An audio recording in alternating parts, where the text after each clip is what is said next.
Thank you, Eleftheria, for a very informative presentation and showing us how PBPK model can be used in development of generic drug products. My name is Satish Sharan, and currently I'm a reviewer in Division of Quantitative Methods and Modeling at OGD CDER FDA. And in my talk, I will present how model-informed and model-integrated approaches can help in bioequivalence assessment of long-acting injectable drug products. Following are the learning objectives for my presentation, and hope that by the end of this presentation you will be able to understand the challenges in bioequivalence study for long-acting injectable products and how application of model-informed and model-integrated approaches can help in the BE assessment for these long-acting injectable products. Long-acting injectable drug products, short form LAI, are one of several interventions for improving patient adherence to prescription medications. LAIs are formulated to achieve extended drug release action over days and months when administered via intramuscular or subcutaneous routes. These products can help improve adherence in patients who need medications to be administered frequently. This slide shows a table of LAI products which have been approved by US FDA in the past, and as you can see, there are several examples. For example, paliperidone, palmitate, aripiprazole, and the dosing frequency for these LAI products range from weeks to several months. But despite so many LAI products approved, we have seen very limited generic competition in this category, which indicates towards challenges in development for these products, and incorporating innovative approaches, for example modeling and simulation, seems to be the need of hour so that we can collectively improve US public access to safe and effective affordable LAI drug products. The main challenge in conducting bioequivalence studies for long-acting injectable product arises from their long half-life, and due to their longer half-life, a standard crossover B study for long-acting injectable product will take much longer duration as compared to a common oral products with a short half-life. This may also lead to a higher dropout of subjects from the clinical B studies, and in some cases with a very long half-life, this can make the B studies even impractical to conduct. This slide shows the considerations in recommending B study designs for long-acting injectable products. One of the key considerations in design of B studies for LAI products is to evaluate if it is safe to administer the drug in healthy volunteers. If the answer is yes, then the agency recommends a single dose parallel B study design.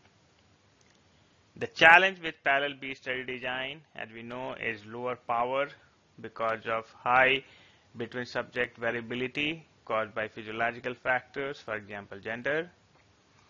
On the other hand, if it is determined that drug product may not be safe to be administered in healthy subjects due to toxicity or safety concerns, then in those cases multiple dose steady state B studies are recommended to be carried out in patients. The challenge of this study design is that it requires even longer duration to achieve steady state and to conduct these B studies. Challenges in development of long-acting injectable products present perfect opportunities for modeling and simulation. Two common ways how the modeling and simulation can be used for product development can be simplified as model-informed and model-integrated approaches. In model-informed approach, modeling and simulation is used to inform and evaluate potential modification of study designs analysis method, and help in product development and decision making. Whereas in the case of model integrated approach, model integrated evidence are not just used in planning the BE study design, but they also serve as pivotal evidence to support approval of generic drug products by conducting virtual BE study and pre-specifying them in modeling analysis plan for the in vivo BE study. Model integrated evidence in combination with in vitro BE results can provide alternative approaches to demonstrate bioequivalence in lieu of conventionally recommended PK/BE, pharmacodynamics, or comparative clinical endpoint BE studies. Both approaches can help in reducing the study durations or sample size, which can help in designing an efficient and more feasible BE study for long-acting injectable products. As part of GADUFA research initiative, model-informed approaches have been proposed and are being applied by Dr. Matt Carlson from University of Uppsala and his group to develop BE evaluation method that can account for the effect of related covariates and develop a surrogate BE criteria for a shorter switchover BE study design. As stated earlier, the challenge with parallel BE study design is low power due to high between subject variability, and if related covariate effects can be added in a standard BE analysis, there will be less unexplained between subject variability, and hence it can help in increasing the power of the BE study. For multiple dose crossover study, the group is exploring the possibility of a switch study design, and switch study design where reference can be administered for few dosing intervals, and then if it is switched to a test product in the first dosing interval, if there can be a PK/BE metric which can correspond to the conventional 80 to 125% BE limit at steady state, then that can greatly reduce the study duration, and the group is working on both approaches in this contract. In next few slides, I will share an example of how model-informed approaches can help answer BE study design question. The example I'm going to share is aripiprazole, which is a long-acting injectable product which is approved for the treatment of schizophrenia in adults and maintenance monotherapy treatment of bipolar I disorder in adults. The recommended starting and maintenance dose for this product is 400 milligram, which has to be administered every month as a single injection.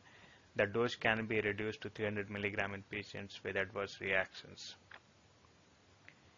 So in this example, the applicant proposed an alternate sampling design after the switch, which was different than what is recommended in the product specific guidance, which I'll share in the next slide. And I would show how a model informed approach can help applicant to design an efficient sampling strategy, and as well as to justify to the agency their sampling design.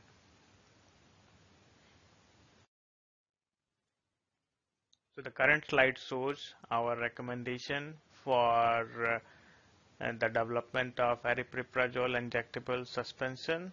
The recommended study design for this product is a steady state PK/BE study, and the PSG has additional recommendation that for the period 2, when the patients are switched from reference to test or vice versa, there should be intensive sampling for the first 3 dosing intervals, and this is mainly to capture changes in the trough and peak concentrations to ensure that there are no differences in the T-lag for the potential generic product.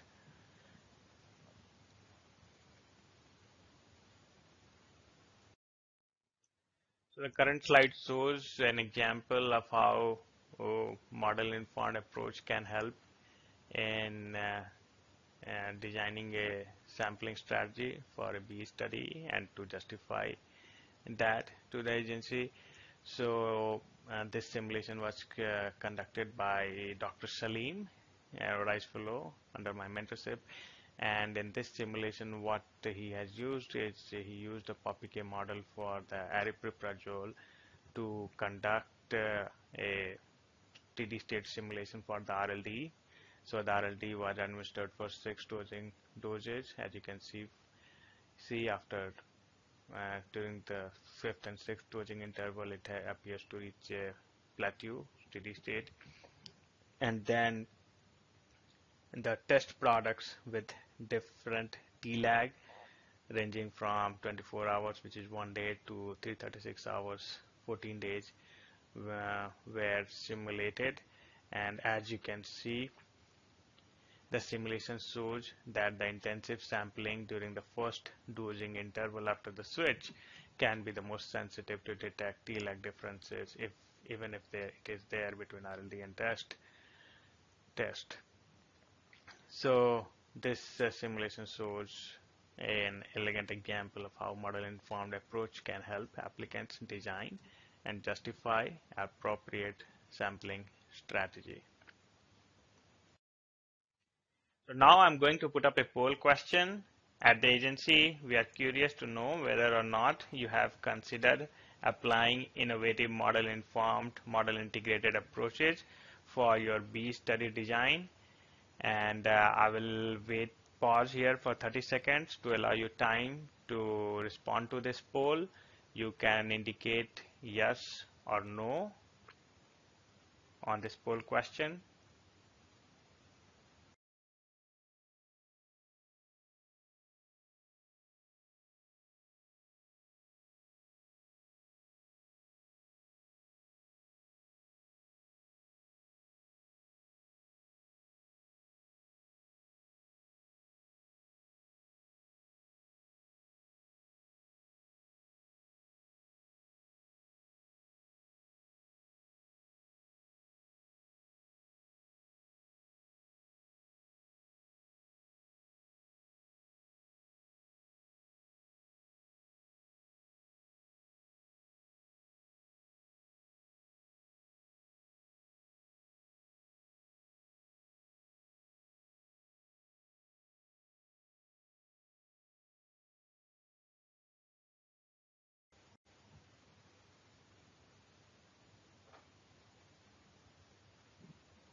Thank you for those who responded to the polls, and I will comment on the poll during the question and answer session after my talk.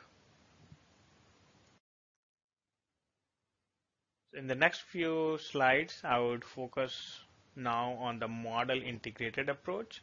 And just to recap, model integrated evidence refers to use of modeling and simulation, not just for the planning of the bee study design, but it can also serve as a pivotal evidence to support the approval for generic drug product. And generally, virtual bioequivalence studies are conducted and are pre-specified in the modeling analysis plan in this approach.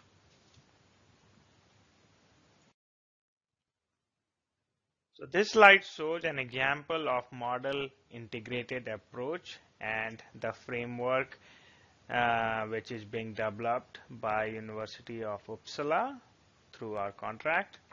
So in this framework, first the bioequivalence data from, for example, a multiple dose crossover switch study, which is shorter in duration, or a single dose parallel study, can be analyzed using a previously developed population PK model with treatment effects on all absorption related parameters, because that is what is different between generic and the RLD product. And from the resulting estimates of the model fitting along with the uncertainty of the parameter estimates.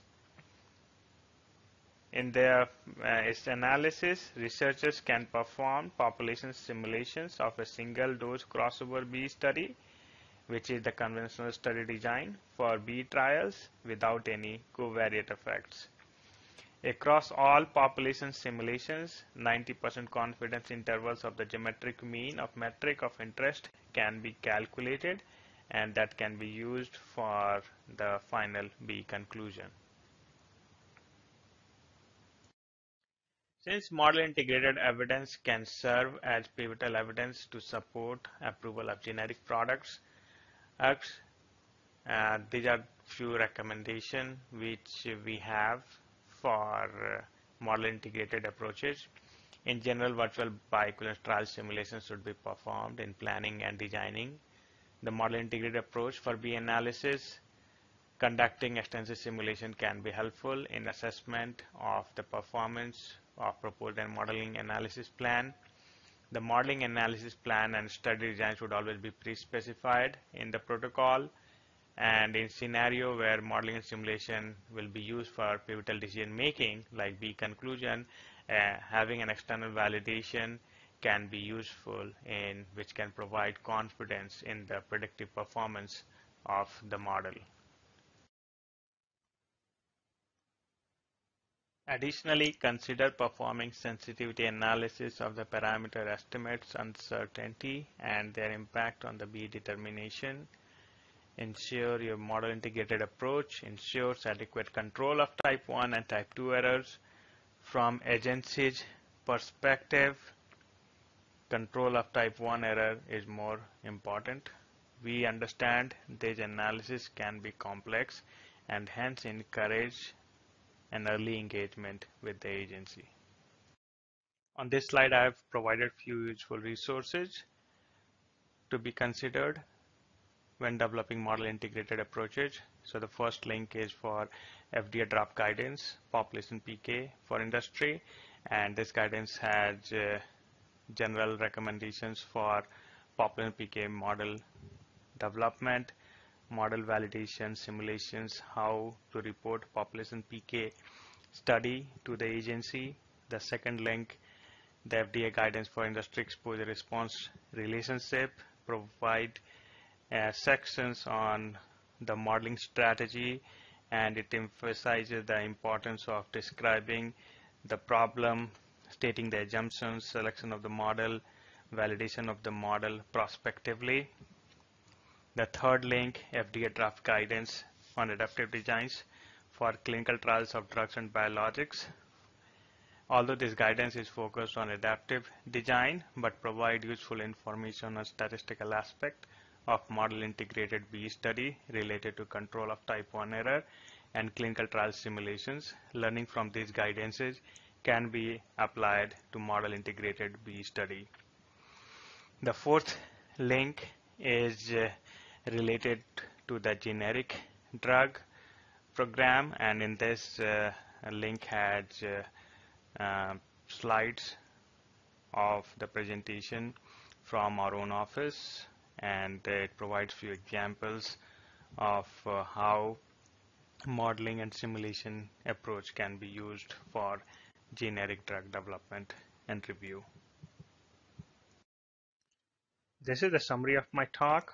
Hopefully you are able to appreciate the challenges in long-acting injectable product development, and as stated earlier, every challenge also provides an opportunity, and if model-informed and model-integrated approaches applied effectively, they can save time and resources. Agency welcomes innovative approaches to demonstrate bioequivalence and encourages applicants to interact with the agency early in their drug development program. So thank you for listening to my talk, and if you have alternative approaches to demonstrate bioequivalence, you can submit your proposal through the pre-NDA program. I'd like to thank our division management, Dr. Liang Zhao and Dr. Lucy Fang, for their constructive feedback on the slides and the project. I would also like to thank Dr. Salim, our Rice Fellow, who conducted the modeling and simulation for our Aripiprazole case study I shared with you today. I also want to thank our QCP team members for their continuous support and feedback. I would also like to thank our office leadership, Dr. Rob Ritlandberger and Dr. Lei Zhang, for providing strategic vision to promote innovative approaches for generic drug development. And at the end, a big thank to our collaborators from University of Uppsala, Dr. Matt Carlson, Dr. Andy Hooker, Dr. Swami, and Dr. Jell for great collaboration and work on the model-informed and model-integrated approaches for LA long-acting injectable drug products. So this is the challenge question for you to receive C credit. So the first question is, what are the challenges in bioequivalence study of long-acting injectable products? The options are long durations of B studies, highly variable gastric emptying time, both 1 and 2, or none of the above. And the correct answer is long durations of B studies. The second question is, model-informed approaches can be used to design PK sampling strategy for B study, reduce B study duration, both 1 and 2, none of the above. And the correct answer is both 1 and 2. If you have any questions, feel free to ask during the question and answer panel discussion. So this is the parting thought I want you to take away from this presentation, that the agency welcomes innovative alternative approaches to demonstrate bioequivalence, and as an applicant you can submit your innovative proposals through the FDA's pre-ANDA program.